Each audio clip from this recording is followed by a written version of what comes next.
अस्सलाम वालेकुम। कैसे स्टूडेंट्स आप सब?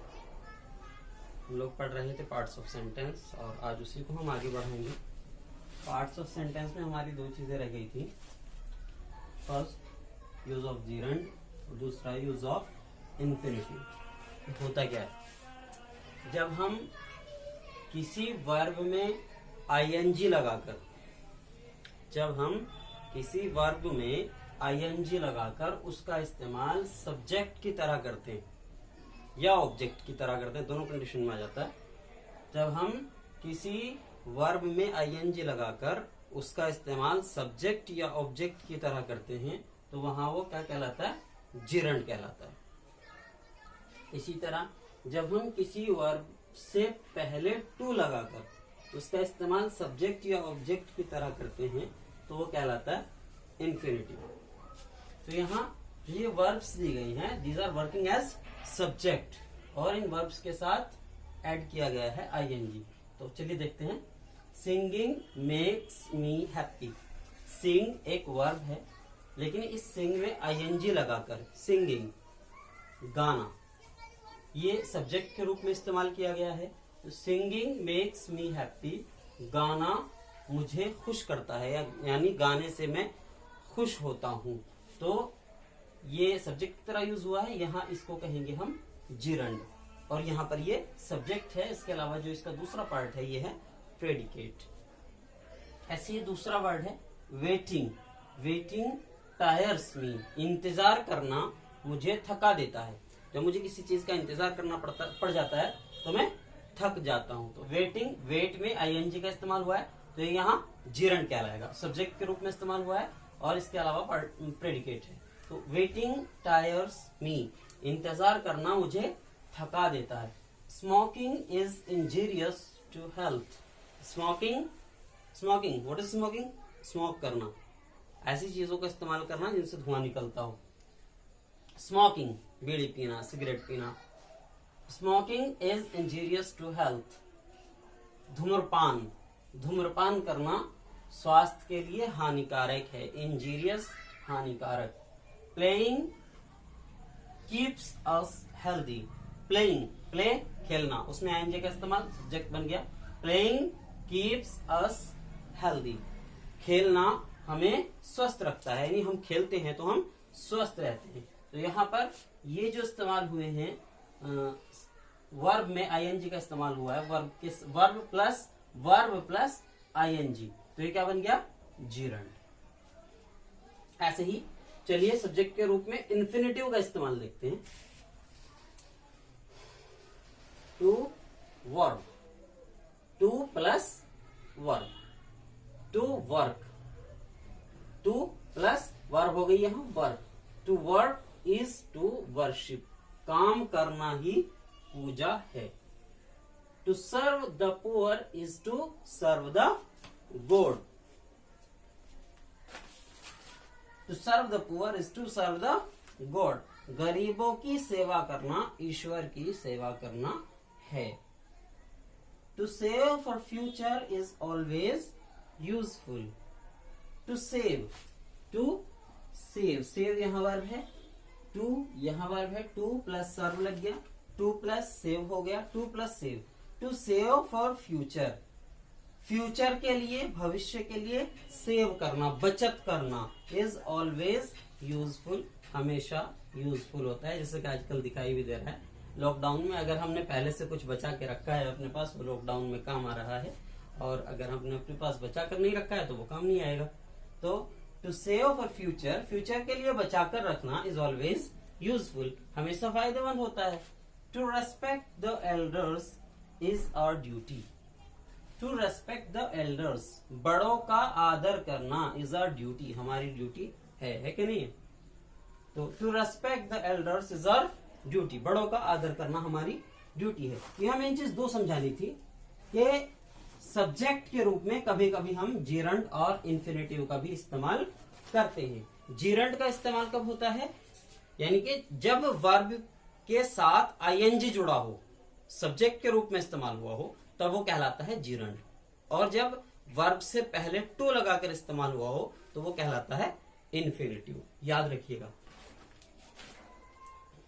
हाँ, कभी so many times it happens कि जीरंड अकेला होता है या इन्फिनेटिव अकेला होता है और उसके बाद सीधे प्रेडिकेट होता है। बट कई बार ऐसा भी होता है कि जीरंड या इन्फिनेटिव के साथ कुछ और वर्ड्स भी होते हैं जिन्हें हम उसके क्वालिफायर या उसके मॉडिफायर कहते हैं। जैसे हम यहाँ देख सकते हैं, to work is to worship. To work काम करना, इज मीन्स है, टू वर्शिप पूजा करना, यानी काम ही पूजा है। यहाँ टू वर्क के बाद सीधे प्रेडिकेट है, लेकिन यहाँ टू वर्क के बाद सीधे प्रेडिकेट नहीं है। यहाँ टू सर्व सेवा करना। यहाँ एक और वर्ड है the poor, to serve the poor, गरीबों की सेवा करना। तो ये जो द पुअर है ये इसका क्या है, ये इसका मॉडिफायर है। इसमें भी जो इन्फिनेटिव या जीरंड है वो हेडवर्ड हो सकता है और उसके साथ कुछ और मॉडिफायर भी हो सकता है। तो इसमें जैसे टू सर्व द पुअर, गरीबों की सेवा करना। टू सर्व इसमें इन्फिनेटिव है, ये सब्जेक्ट की तरह यूज हुआ, ये इसका हेडवर्ड है। This is headword to serve. The poor इसका मॉडिफायर है। टू सर्व द पुअर ये हेडवर्ड, ये मॉडिफायर, और is to serve the god ये है predicate. In the same way second way है to save for future. To save headword है, for future ये इसका मॉडिफायर है, इज ऑलवेज यूजफुल, हमेशा यूजफुल होता है, ये प्रेडिकेट है। टू रेस्पेक्ट द एल्डर्स, बड़ों का सम्मान करना। टू रेस्पेक्ट इसका इन्फिनेटिव के रूप में हेडवर्ड है और द एल्डर्स इस इन्फिनेटिव का या हेडवर्ड का मॉडिफायर है। इसी तरह से हम इसे जीरंड में भी यूज कर सकते हैं। जीरंड में walking is in the morning is good for health. Walking घूमना, walking in the morning is good for health, सुबह को घूमना। अब यहाँ वॉकिंग हेडवर्ड है और इन द मॉर्निंग मॉडिफायर है। ऐसे ही swimming in the river is a good exercise. तो स्विमिंग इसका हेडवर्ड है और इन द रिवर ये इसका मॉडिफायर है। तो जीरंड या इन्फिनेटिव हेडवर्ड के रूप में इस्तेमाल हो सकता है और इसके साथ कुछ और मॉडिफायर भी हो सकता है। तो इस तरह से आपका ये पार्ट्स ऑफ सेंटेंस में पार्ट्स ऑफ सब्जेक्ट कंप्लीट हो गए हैं। नोट कर सकते हैं।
चलिए आगे बढ़ते हैं।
Parts of predicate. जैसे सब्जेक्ट के कई पार्ट्स होते हैं, in the same way there are many parts of predicate also, like he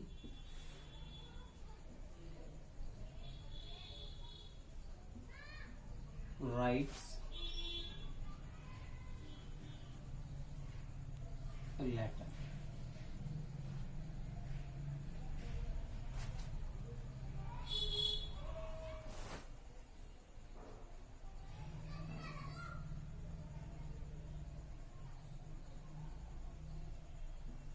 I go home.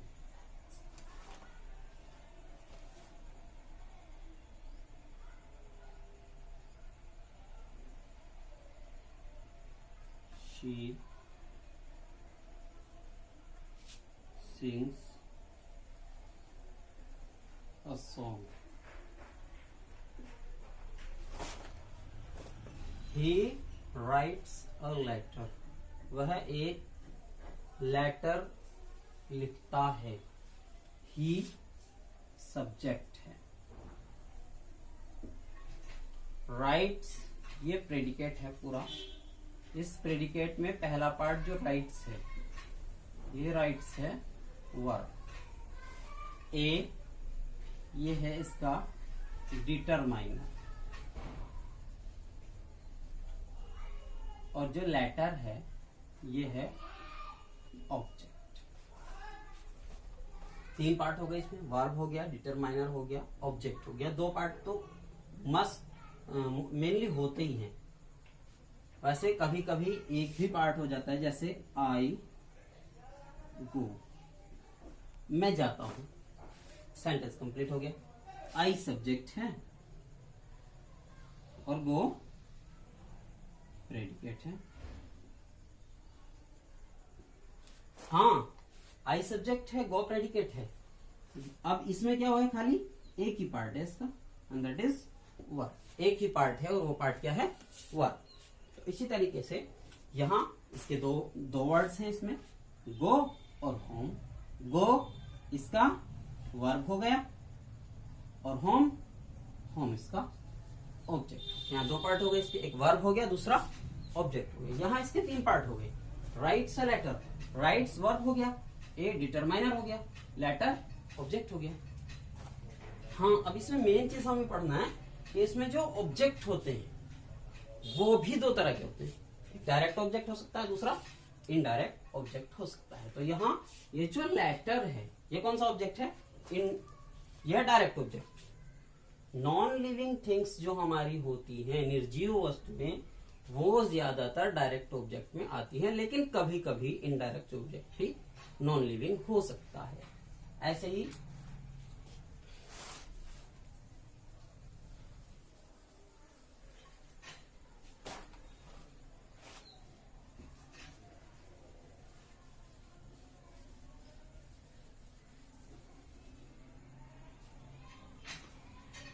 he is not clear. He gave me a book. He gave me a book.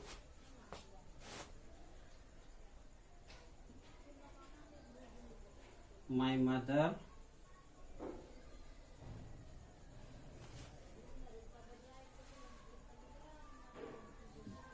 told me a story.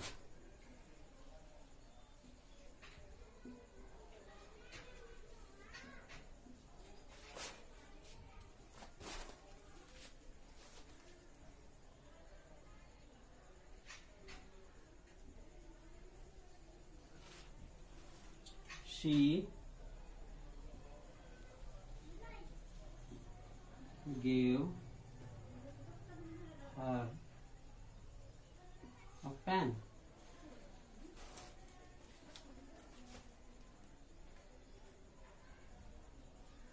The teacher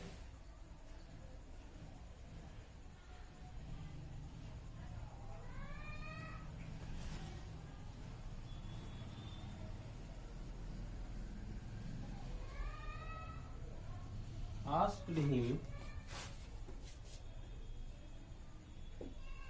to leave the class.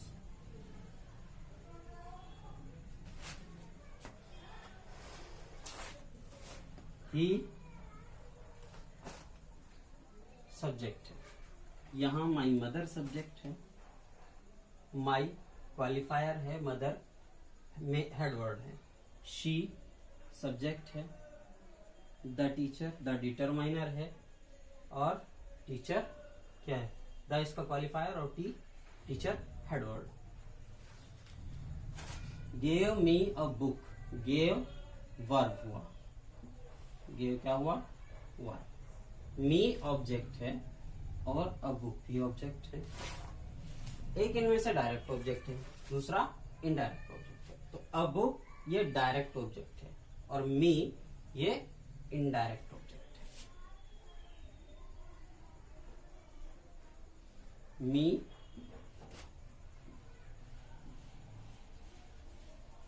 Indirect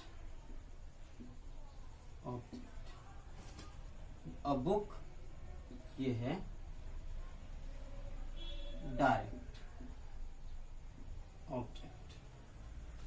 ऐसे ही my mother told me a story, इसमें जो मी है ये कौन सा है, indirect object. Story ये है डायरेक्ट ऑब्जेक्ट। ऐसे ही she gave her a pen, ये जो हर है इनडायरेक्ट ऑब्जेक्ट और अ पेन ये है इसी तरह से direct object. The teacher asked him to leave the class, टीचर ने उसे क्लास छोड़ने के लिए कहा। तो the teacher subject, asked him, asked verb, him indirect object, to leave the class. यहां जो क्लास है ये क्लास है, ये क्या है, ये डायरेक्ट ऑब्जेक्ट।